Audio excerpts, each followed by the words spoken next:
Fala pessoal, Carol na área trazendo mais um vídeo aqui no canal. E hoje eu digo aqui pra vocês, dou uma boa notícia, acredito que muitos vão gostar. Nós iniciamos nessa segunda-feira um especial de fim de ano, então nessa semana e na próxima semana nós teremos vídeos de segunda a sexta. Vocês sabem que aqui no canal eu posto na segunda, quarta e sexta, então nessas duas semanas em especial nós teremos na terça e na quinta. Eu sei que vocês gostam muito disso, às vezes vocês deixam aqui nos comentários, Carol, grava vídeo, posta vídeo pra nós toda semana e tal, né, todos os dias da semana, e não é sempre que dá, mas como estamos no fim do ano, resolvi dar esse presente pra vocês. O ano aqui no canal foi muito positivo, o canal cresceu muito, teve muitos inscritos, visualizações e tal, então é uma forma de eu agradecer a cada um de vocês que tá aqui, que é inscrito do canal, que assiste os vídeos, que deixa o like, que comenta, então é um presentinho aqui pra vocês de fim de ano. E a gente inicia esse nosso especial com um caso muito perturbador. A cada momento do vídeo vocês vão ver, quanto mais fundo a gente vai nessa história, o caso fica pior. É quase inacreditável o que eu vou contar pra vocês hoje aqui nesse vídeo, nesse caso. É um caso até bem recente e com certeza não poderia ficar de fora aqui do canal. Se você gosta desse tipo de conteúdo, eu convido você a se inscrever aqui no canal. Todas as semanas eu trago esse tipo de conteúdo, casos criminais resolvidos, casos que são um mistério, desaparecimento. Então, eu convido você a se inscrever, deixa o like, isso é fundamental, ajuda muito aqui o canal a crescer cada vez mais, e também ativa o sininho de notificações. Então, bora vir comigo que hoje nós vamos conhecer o caso Lauren Giddens.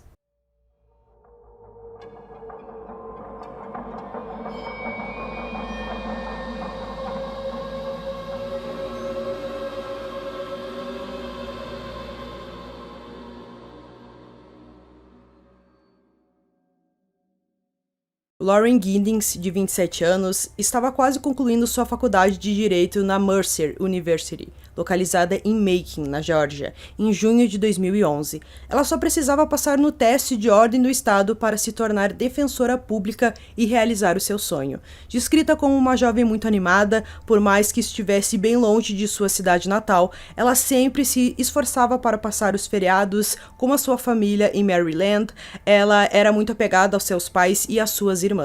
Sua família ficou muito feliz quando ela entrou para a faculdade, já que ela foi a primeira da família a iniciar o ensino superior. Nessa época ela morava num apartamento em frente ao campus e ela estava muito focada nesse seu exame, era o exame da vida dela, então ela estudava praticamente 24 horas por dia. Ela só abriu uma exceção para ir até o casamento da sua irmã, como era algo muito importante, ela conseguiu uma brecha ali, deixou um pouquinho os estudos de lado, foi tudo muito tranquilo, ela ali estava com sua família, algo muito bonito. Depois ela retornou para o seu apartamento e focou ali nos estudos, já que ela vivia por aquela prova. A última vez em que ela foi vista foi no dia 25 de junho, quando saiu para comprar comida, mas de início ninguém se preocupou, já que todos sabiam que ela estava focada e estudando para o exame. Sua irmã enviou uma mensagem para ela não respondeu, mas naquele momento isso não foi motivo para se preocupar. Lá pelo meio do ano de 2010, ela comentou com a sua família que ela sentia que tinha alguma coisa estranha em seu apartamento. Quando ela ia para a rua e depois voltava, ela percebia assim que tava com aquela sensação de que as coisas não estavam nos locais que ela deixou.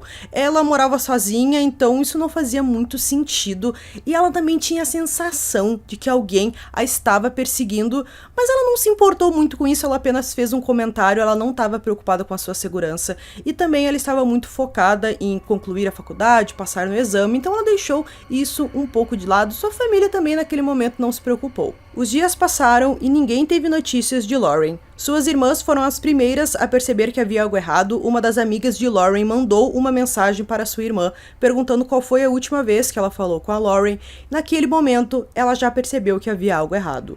No final da noite de 29 de junho, a irmã de Lauren ligou para praticamente todos os amigos de sua irmã para ver se alguém tinha notícias dela e nada. Sua irmã Caitlin decidiu entrar em contato com a polícia para contar o que aconteceu e o seu pai foi para Macon e registrou o boletim de desaparecimento. A polícia iniciou as investigações no último local que ela foi vista, que seria o seu apartamento. A polícia entrou e percebeu que tudo parecia normal. Seu celular estava por lá, notebook, suas roupas, bolsa, enfim, cartão de crédito, tudo estava no local que deveria estar e não parecia que aconteceu alguma briga ali dentro, um sequestro, parecia tudo muito normal. As janelas estavam trancadas, as portas também, mostrando que não houve nenhum arrombamento nem nada, estava tudo normal, exceto por a Lauren não estar em lugar nenhum. Os policiais já estavam partindo do local quando sentiram um cheiro muito ruim vindo de uma das lixeiras do prédio. Os policiais já conheciam aquele cheiro como eles o classificam, cheiro de morte.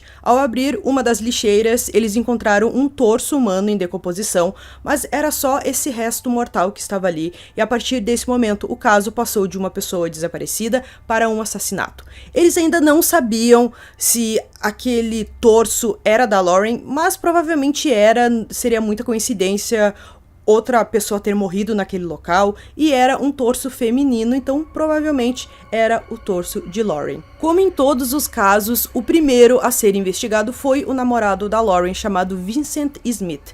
Ele deu o seu álibi, falou que nem estava na cidade na época, ele estava na Califórnia, então a polícia viu que o álibi dele era verdadeiro, confirmou com algumas outras pessoas, e provavelmente ele não era o responsável por aquilo, então a polícia pensou, bom, vamos conversar com os vizinhos da Lauren, talvez alguém viu alguma coisa suspeita, e talvez a gente encontre alguma pista importante. Quando a polícia fazia seu trabalho, as emissoras de TV já estavam por lá, mas nesse momento ninguém sabia que um torso foi encontrado. Uma emissora de TV entrevistou um jovem chamado Steven McDaniel. Ele disse que era vizinho de Lauren, que a conhecia porque estudou com ela na faculdade.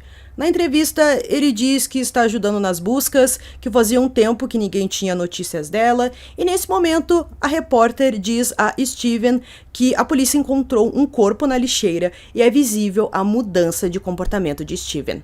We're just trying to find out where she is at this point. I mean, no one has seen her since Saturday. I mean, the last time anyone heard from her was an email that she sent out, and no one's heard from her since. What kind of person was she? I mean, what did you see her? I mean, she's as nice as can be. I mean, very personable, very much a people person. Do you know any enemies she might have had, somebody that might want to hurt her? No, we just don't know where she is. What about in the parking lot area? I know they've been doing a lot of, I think that's where they have recovered the body or whatever they recovered from there. Body? Had you seen anything there? Had you seen anything there? I mean, we don't know if this is the same person. You know what I mean? Like, they took out a body there earlier. We don't know if it's the same person or not. So that's how we're trying to ask people if they know who lived there. Are you okay, sir? I think I need to sit down. Okay.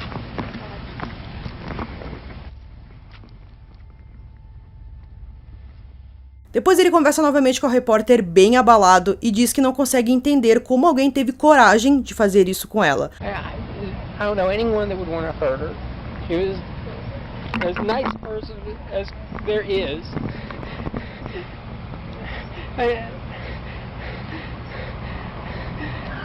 Was she moving soon? Did you know anything about her? Yeah. She was going to be moving out today. Why would anyone do this? Maybe I could have helped. I mean, they went in. We looked around the place. No sign of a struggle. No sign that anyone had broken in. Just nothing. A polícia o chamou para prestar depoimento e ele disse que estava disposto a ajudar. Em seu depoimento, o policial que fez as perguntas, o detetive, reparou que o jovem estava com alguns arranhões suspeitos no rosto. O policial perguntou o que aconteceu com ele para ele estar machucado e ele disse que se machucou enquanto dormia. Steven não sabia, mas nesse momento ele foi considerado um suspeito no caso e o detetive ele perguntou se ele poderia ir até o seu apartamento para fazer uma investigação. Ele então foi com os investigadores até o seu apartamento e alguns itens estranhos e suspeitos foram encontrados, como uma coleção de espadas e armas. Outros itens que os investigadores encontraram foram rolos de papel higiênico, apenas a parte do papelão sem papel, uma quantidade absurda de comida estocada e uma máscara feita com roupa íntima feminina. A polícia encontrou uma série de preservativos e perguntou por que ele tinha esses itens. Em seu depoimento, antes ele disse que era virgem e que só teria relações depois do casamento. Então, por que ele tinha preservativos em sua casa, no seu apartamento? Ele confessou aos policiais que roubou de outros apartamentos e que roubou também outros itens. Nesse momento, ele foi algemado e levado para a delegacia por roubo. Às 11 horas da noite do dia 30 de junho de 2011, Steven deu mais um depoimento para a polícia. Seu comportamento mudou totalmente mais uma vez. Agora, ele está extremamente quieto, respondendo só sim ou não quando o detetive faz as perguntas. O detetive mostra uma foto de Lauren, faz algumas perguntas, se ele sabe alguma coisa, e a forma como ele olha para o detetive é assustadora. Son, okay? Was you friends with her? Yes. Close friends? We were good. I mean, y'all were friends, right? Both of Yes. y'all are law students. You're studying to be an attorney, right? Yes. What kind of law do you want to go into? Criminal law? Yes. Civil? Is that what you want to do for a living? Yes. Okay. Do you know where she's at tonight? No. No. Have you ever seen her with that dress on? No. You have no idea where she's at? No.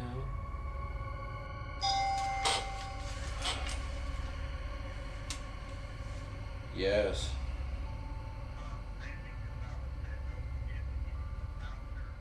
Enquanto Steven dá o seu depoimento, policiais investigam a fundo seu apartamento em busca de pistas. Dentro de um dos seus armários foi encontrada uma serra mecânica que chamou a atenção dos policiais. A serra foi levada para análises e foi encontrado sangue humano. A roupa íntima feminina encontrada no apartamento também foi enviada para análises e foi confirmado que o DNA da roupa íntima era de Lauren. No dia 2 de agosto, Steven McDaniel foi acusado de assassinato em primeiro grau. O que a polícia encontrou em seu computador foi extremamente perturbador. Dentro do computador havia milhares de fotos da Lauren que foram tiradas sem ela ver e também alguns vídeos de quando ela passava e entrava no seu apartamento, saía. Então era uma espécie ali que ele estava observando ela a todo momento, todos os seus passos, e isso, é claro, deixou ali os policiais, os detetives, todo mundo muito perturbado. E também no seu histórico do computador, do navegador, a polícia encontrou que ele pesquisou diversas vezes, ele procurou pela página da Lauren no Facebook, mas foi numa forma assim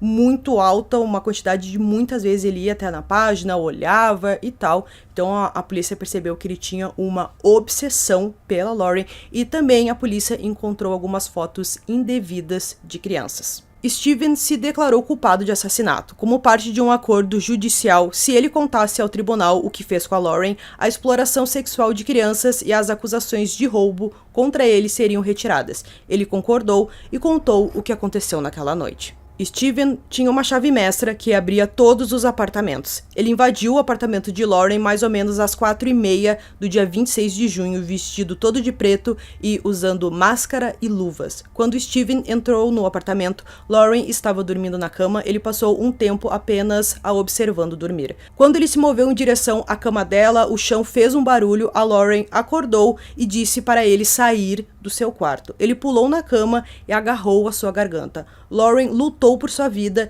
e depois de tirar a máscara do rosto dele, que ela reconheceu quem era aquela pessoa, ela implorou para que ele parasse, mas ele não parou. Os dois caíram da cama, as pernas da Lauren ficaram presas embaixo da cama, então ela não conseguiu se defender. O Steven não soltou a garganta dela e continuou ali a estrangulando até que ela parou de se mover, e ele disse que isso tudo demorou mais ou menos 15 minutos. Então ele arrastou o corpo dela para o banheiro, deixou o corpo no banheiro dela e voltou para o seu apartamento como se nada tivesse acontecido. Passou o dia inteiro no seu apartamento, mexendo na internet, fazendo suas coisas, e só na parte da noite ele voltou para o apartamento dela e depois a desmembrou. Algumas partes ele colocou no vaso sanitário, puxou a descarga, e outras ele colocou em sacos de lixo.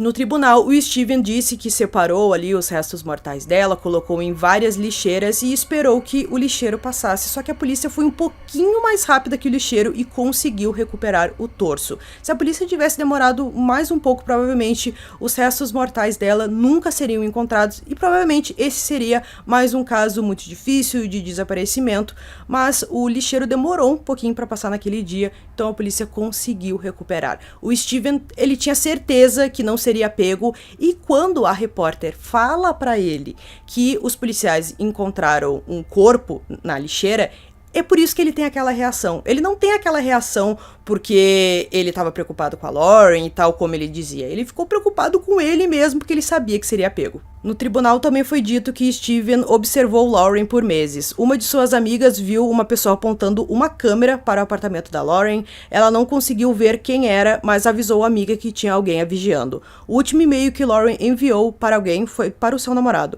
Ela disse a ele que acreditava que alguém havia tentado invadir o seu apartamento e que ela estava com medo e que não queria ficar por lá. Ela sabia que alguém a estava observando, mas não sabia que era o Steven. Também foi dito que ele acoplou uma câmera e uma vara de 6 metros e ficava embaixo do apartamento da Lauren para filmá-la. Steven e Lauren foram colegas na faculdade, ela nunca tratou ele mal, pelo contrário, eles conversavam e tal, já que moravam perto um do outro. Teve uma vez que o Steven convidou ela para sair, mas ela não aceitou, já que ela estava namorando, mas ela nunca tratou ele mal de forma alguma, eles até se davam bem, só que ela não imaginava que o Steven a observava, tirava fotos dela, filmava e também procurava por coisas perturbadoras na internet. Steven McDaniel recebeu a sentença de prisão perpétua no ano de 2014. Ele não terá possibilidade de liberdade condicional até 30 anos, mas é bem provável que ele nunca receba devido a todas as circunstâncias do caso. Ele foi poupado da pena de morte. Apesar de sua confissão, Steven voltou ao tribunal em 2018 para apelar de sua condenação, argumentando que o resultado de um conselho negligente de sua equipe de defesa. Steven chegou com uma aparência física completamente diferente da que todos estavam acostumados. Ao alegar negligência de seu advogado, o mesmo teve que depor. O seu próprio advogado o descreveu como um monstro. Steven também alegou que seus direitos a um julgamento justo foram violados quando os promotores obtiveram informações ilegais durante a investigação e no processo de pré-julgamento. Segundo Steven, ele foi colocado na parte de trás de uma viatura policial enquanto ele era transportado pela polícia para seu apartamento, que foi revistado e teve seus bolsos revirados pela polícia antes de ser preso. O juiz rejeitou todos os argumentos de Steven. Ele disse que Steven foi tratado com justiça antes de se declarar culpado do assassinato de Lauren Giddens e que seus advogados o representaram bem. Seu pai abriu uma conta no GoFundMe intitulada Justiça para Steven McDaniel. Ele tinha como objetivo arrecadar dinheiro para suas despesas legais. A campanha dizia que Steven foi separado de sua família nos últimos 7 anos, durante os quais perdeu 3 avós e foi privado do privilégio de ver e fazer parte da vida dos seus irmãos e irmãs. A meta da vaquinha era de $5.000, mas não recebeu nenhuma doação até ser deletada pela plataforma.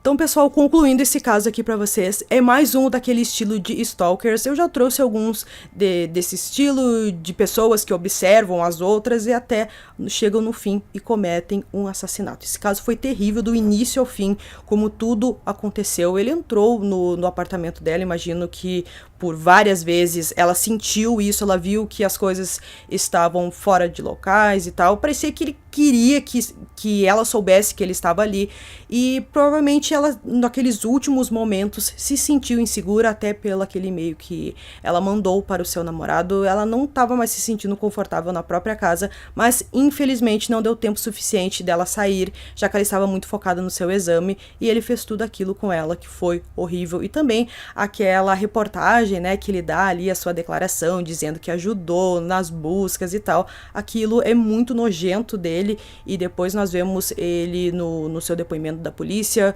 com um comportamento completamente diferente, respondendo apenas sim e não, até dá um pouco de raiva na gente assistir aquilo, porque ele simplesmente não falava o que ele fez, e depois ainda tentou dizer que não era o responsável por aquilo e tudo mais, mas não deixa de ser um caso muito terrível. Então eu espero que vocês tenham gostado desse vídeo. Esse foi mais um vídeo aqui no canal. Durmam bem e até o próximo.